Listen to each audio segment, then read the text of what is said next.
In July 1919, whalers from Vancouver Island hauled up something that terrified them to their core.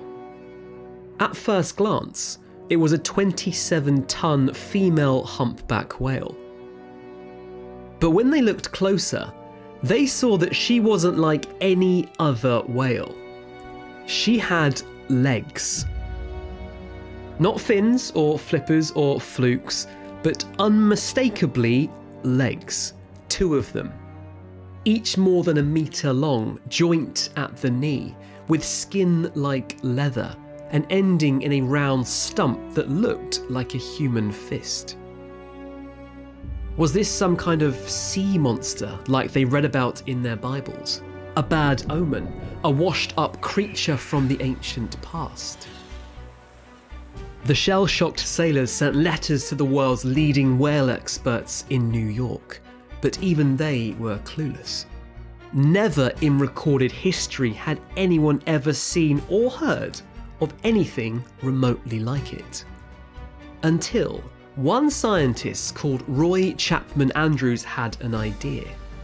What if this wasn't a freak accident, he said, but something much more deliberate? What if those legs weren't random, but a throwback to a long-forgotten time, when reptiles ruled the ocean, forests grew in the Arctic, and whales walked on all 4 legs? And now, in 2025, a flurry of recent discoveries has made it clear. He might have just been onto something. I'm James Stewart, and you're watching Astrum Earth. Join me on this journey into the whirlpool of deep time as we search for the bizarre ancestors of the largest creature ever known, and come face to face with one of evolution's most elusive mysteries, the walking whale.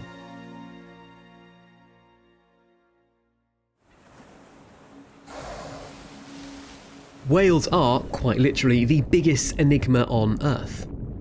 They migrate across entire oceans, communicate over hundreds of miles, dive to depths where light doesn't reach, and live for entire human lifetimes, and even longer. How do you get to know an animal like that, let alone where they came from? The first clue is hidden inside their body, in the most overlooked part of their skeleton, their flippers.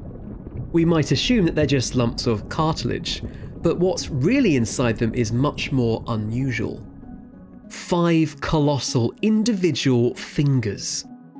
Weird as it seems, whales actually have hands concealed in their flippers, like they're wearing giant fleshy oven gloves. They're eerily human-like, complete with complex arm, wrist and finger bones. This 5-finger pattern is called the pentadactyl limb, and it's a common feature of animals that didn't evolve to swim, but to walk, like cows, horses, dogs, monkeys, and of course, humans. Perhaps even stranger still is a set of bones that are free-floating, unattached to any other bones, ligaments, or muscles. They don't do anything for movement or support, but they just sort of sit there. These are actually vestigial hip bones. You can think of them as the bits evolution forgot to get rid of. They once had an important job to do, but as conditions changed, well, they were no longer needed. It's like how we still have a coccyx or tailbone. Our primate ancestors had long tails to help them balance on tiny branches, but as we adapted to life on the ground, we didn't need them anymore. So over time, our tails disappeared, but the bone they attached to stayed behind. This is because a tiny bone at the bottom of your spine doesn't really affect your chances of survival, so evolution had no real reason to get rid of them. But if the human tailbone is left over from a tail, vestigial hip bones in whales point to one thing: a time long ago when whales did indeed have legs. Even before Darwin's time, early scientists noticed these vestigial features. They knew that whales were mammals because they were warm-blooded, nursed their young and breathed through lungs, not gills. So it made sense that if you went back far enough, you could find whale mammal ancestors that lived on land. But for decades, there wasn't a single scrap of fossil evidence to prove it. But then, in 1831, the mystery began to unravel after a landslide in the backcountry of Louisiana. Days of heavy rain on the dry earth caused an entire hillside to give way, and the freshly exposed earth was rich with ancient marine clay and crystallized minerals, and peppered with prehistoric shells. But it wasn't just shells and rocks that emerged from the mud. There were bones too. Huge curved bones, vertebrae the size of tree stumps, ribs the size of a full-grown man, and sharp, flesh-tearing teeth. The bones found their way to Richard Harlan, the top paleontologist in the area. And in a stunned letter to the American Philosophical Society, Harlan said they'd found the bones of an ancient sea monster.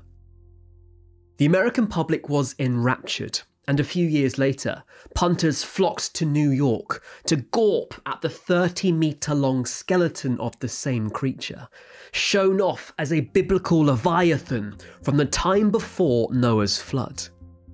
When Harlan studied the skeleton, he noticed similarities with plesiosaurs from the time of the dinosaurs, and concluded that this monster had to be an ancient marine reptile. He called it Basilosaurus, or king lizard. But a few years later, Harlan brought the bones to his friend Richard Owen, a world-leading naturalist in London, and Owen spotted something everyone else had missed. The monster's back teeth were double-rooted. For a reptile, like Harlan had proposed, this was all wrong. This wasn't a reptile, Owen concluded. This was a primitive mammal, on a scale never dreamed of before. Without realising it, Harlan had found the first ever prehistoric whale, a colossal predator that had terrorised the ocean 40 million years ago. Over the next few years, scientists found more and more skeletons of primitive whales from the same time. Like Dorudon, a sleek torpedo-shaped predator that looked like a giant dolphin. Scientists could now picture the sea, 40 million years ago, teeming with dozens of species of ancient whales. But as they continued to piece together the evidence, they noticed that nearly all of these whales had one strange thing in common. Sprouting underneath the back part of their bodies, there were small flipper-esque nubs, like the start of tiny back legs. So in 1919, when those Vancouver whalers from the start of the video found a humpback with legs, Roy Chapman Andrews was certain. The protrusions actually do represent vestigial hind limbs, and show a remarkable reversion to the primitive quadrupedal condition. In the search for the elusive walking whale, scientists were finally getting warmer. By the late 1900s, all the evidence seemed to point towards prehistoric whales that walked on land. The only thing missing was a fossil to prove it. But nothing could have prepared scientists for what was found next. Let me give you a hint. If you were to go right up to a whale today and just look at it square in the face, you'd see something strange dotted around its jaws. Whiskers. In 1978, fossil hunters from the University of Michigan arrived in the Sulayman mountain range in Pakistan, hundreds of kilometers from water and nearly 1,000 meters above sea level. Millions of years ago, these soaring mountains were the shore of a great prehistoric ocean, the Tethys Sea. Led by Philip Gingrich, they were looking for ancient mammals, and after weeks of digging, they found a fragment of bone they'd never seen before. It was a broken skull. They could tell it belonged to a small animal that lived 50 million years ago, and the pattern of the skull showed it was a mammal, but they had no idea what it was. Even Gingrich himself, a specialist in mammal paleontology, was at a loss. When they returned, they got experts to reconstruct the rest of the skull the best they could from the fragment, following the pattern of a typical mammal. What they were left with was a skull roughly the size and shape of a wolf, with long, snouty jaws and sharp teeth. But this wasn't an ordinary mammal. The eye sockets were weirdly close together and placed high up on the skull. The positioning of the eyes was more like a crocodile than a land animal. Strangest of all was what they found in the interior of the skull itself. A tiny S-shaped bone in the ear. This bone, which develops to help animals hear underwater, is called an involucrum, and it's unique to only one kind of mammal, the whale. And at that moment, the penny dropped. This small, strange, dog-like creature was the world's first ever whale. But with only a small fragment of skull to go off, and a reconstruction to the best of their abilities, there was still so much scientists didn't know. Over the next few months, the fossil hunters found more bones, and piece by piece, bone by bone, this 50-million-year-old whale began to come to life. Clearly, this whale had 4 limbs, and its back limbs seemed to be longer and more robust than the little nubs found on Basilosaurus and Dorudon. This was tantalizing evidence of walking on land, but they still couldn't know for sure. That was until they found one special bone in the back limbs, called an astragalus.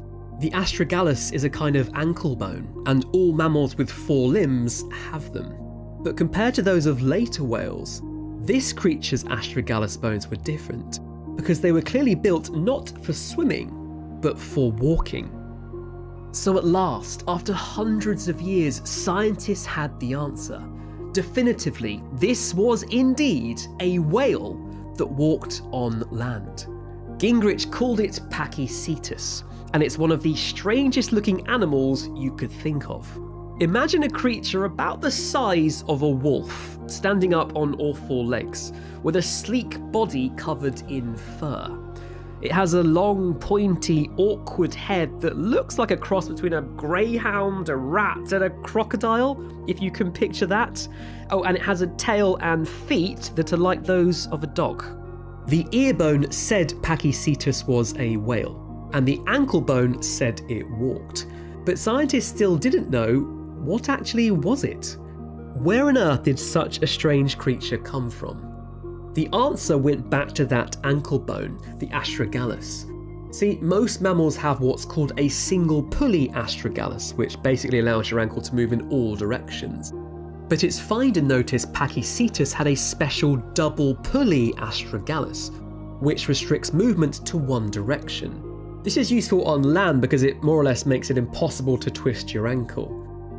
Now, there's only one order of mammals that has this unique type of ankle bone. They're called artiodactyls.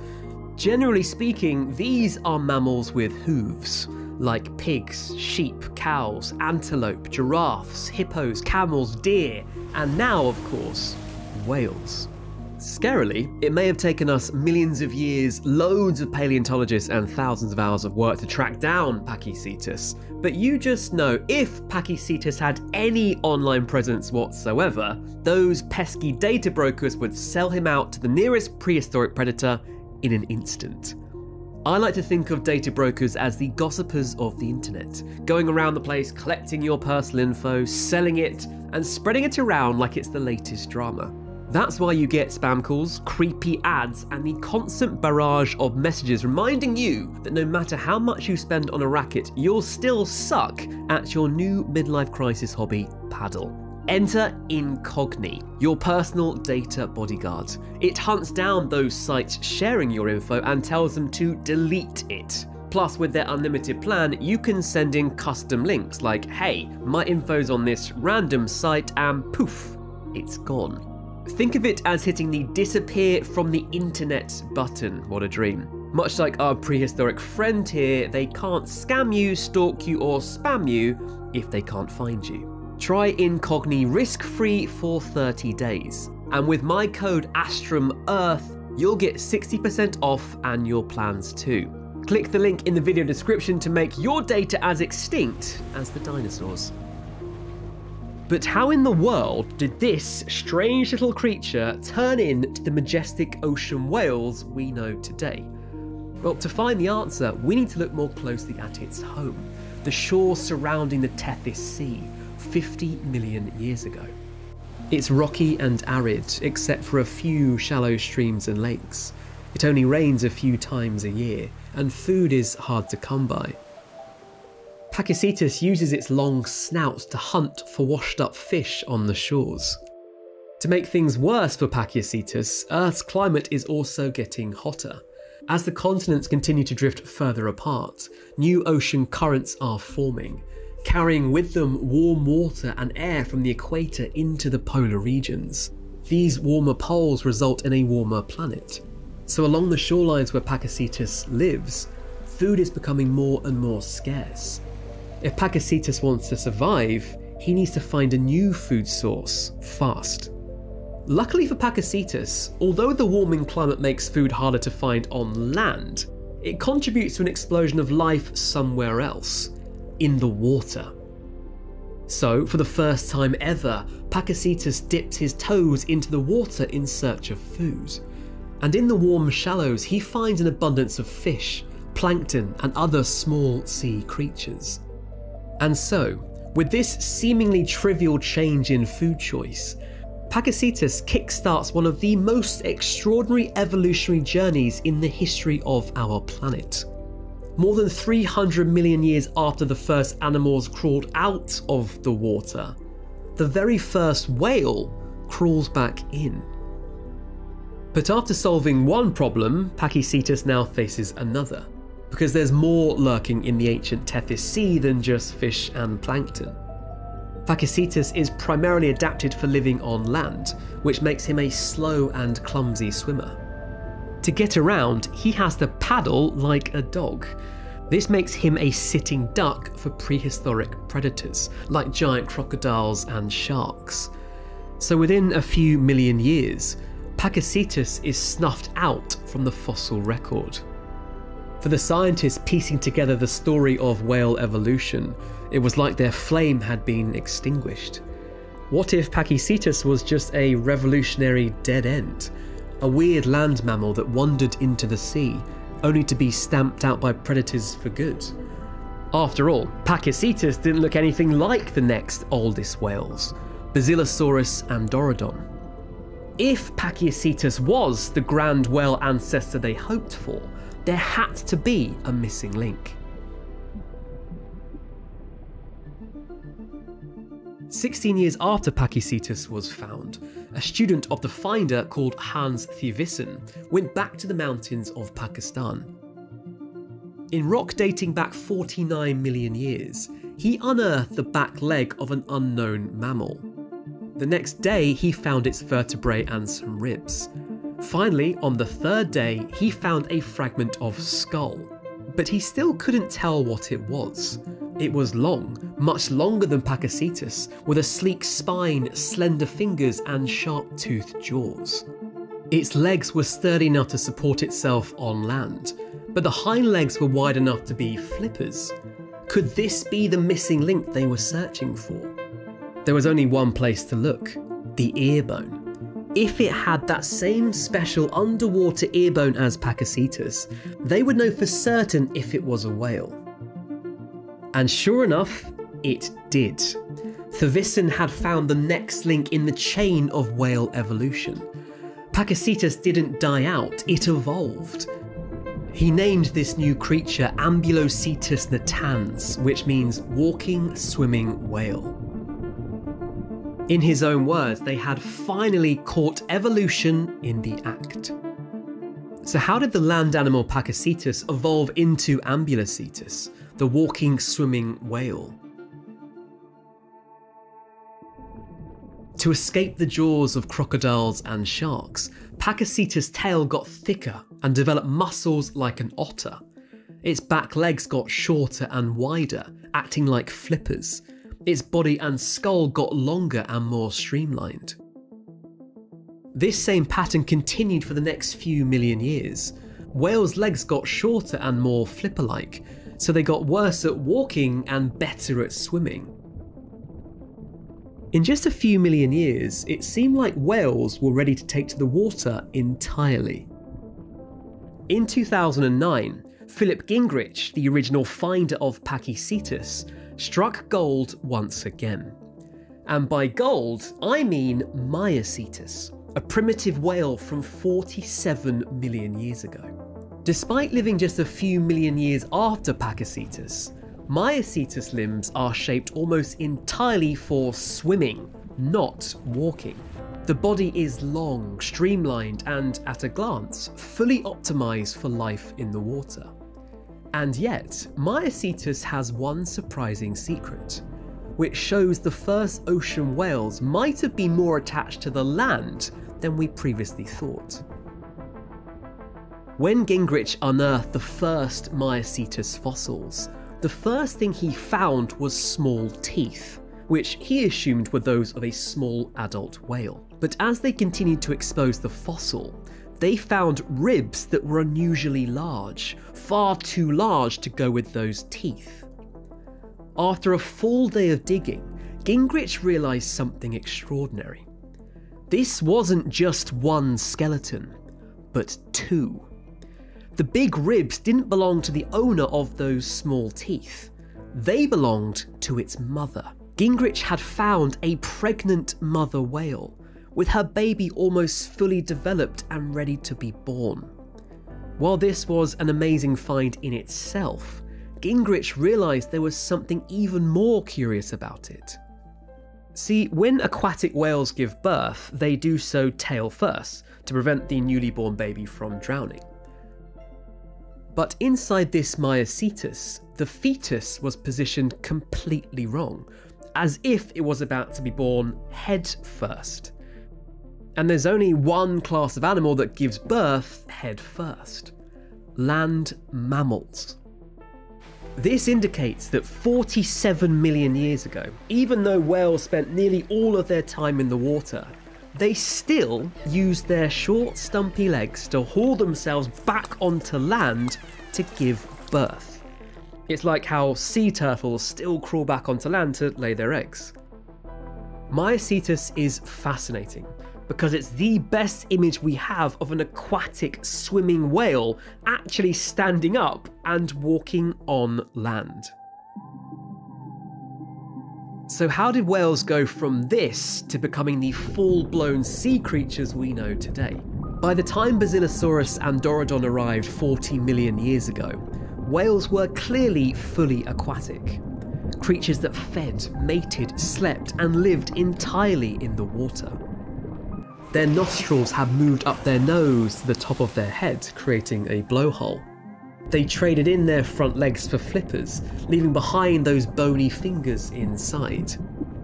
And their back legs, which had previously fanned out into flippers for swimming, started to disappear until they were reduced to vestigial stumps.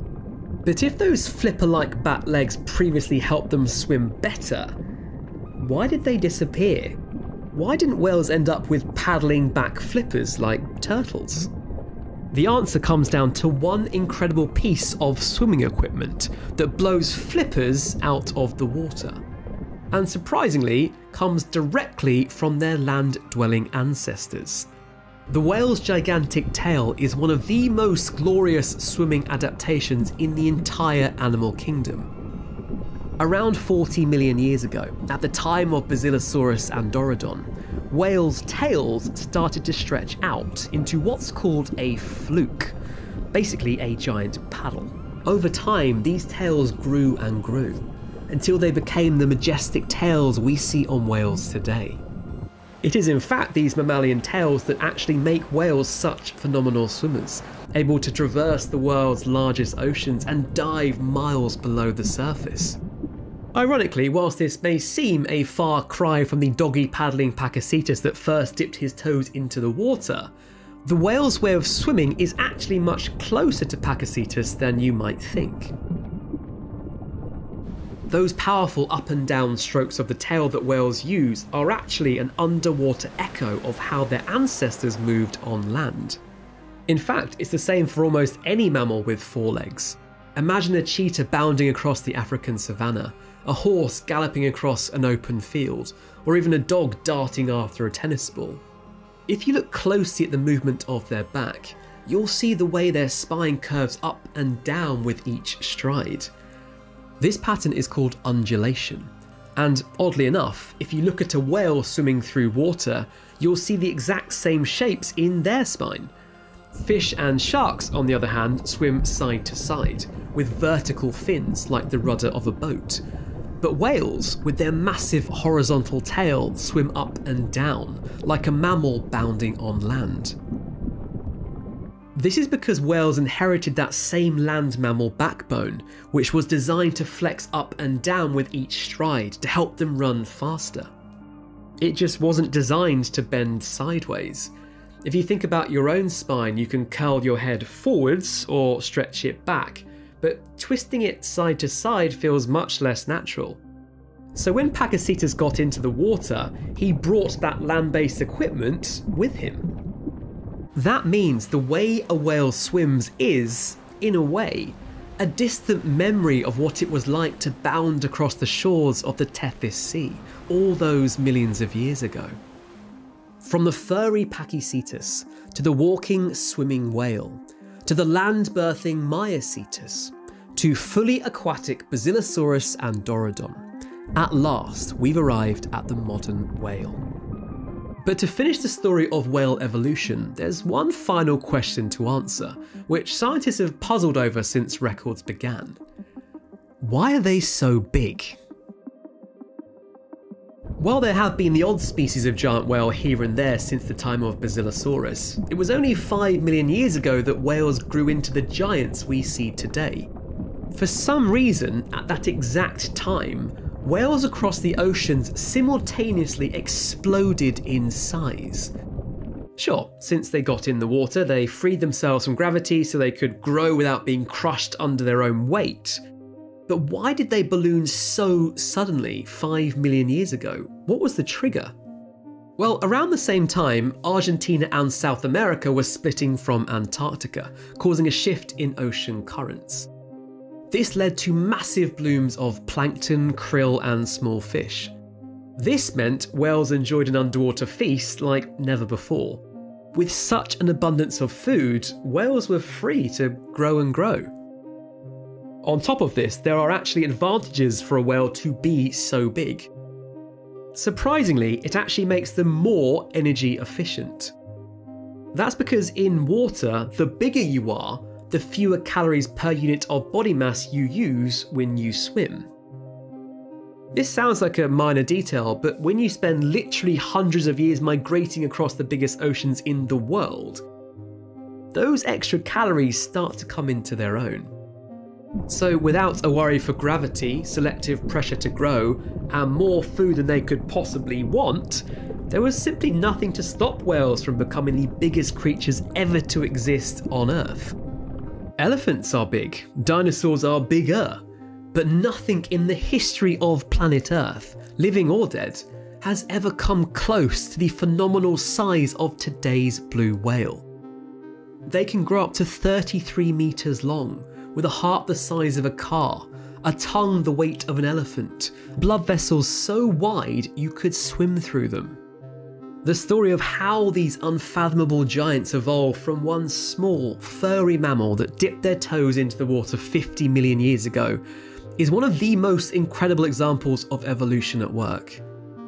And while the discoveries I've mentioned in this video have shed some light on the mysterious origins of whales, there is still so much we don't know. Even with all our modern technology, whales continue to baffle us. Not just with their size, but their profound intelligence, the depths they swim to, the distances they travel, and their seeming possession of a language and even culture that we can only grasp at. Few people are lucky enough to see a whale up close. You're more likely to catch a far-off glimpse of a tail or a great ridge cresting above the waves, or even a disappearing column of spouting water.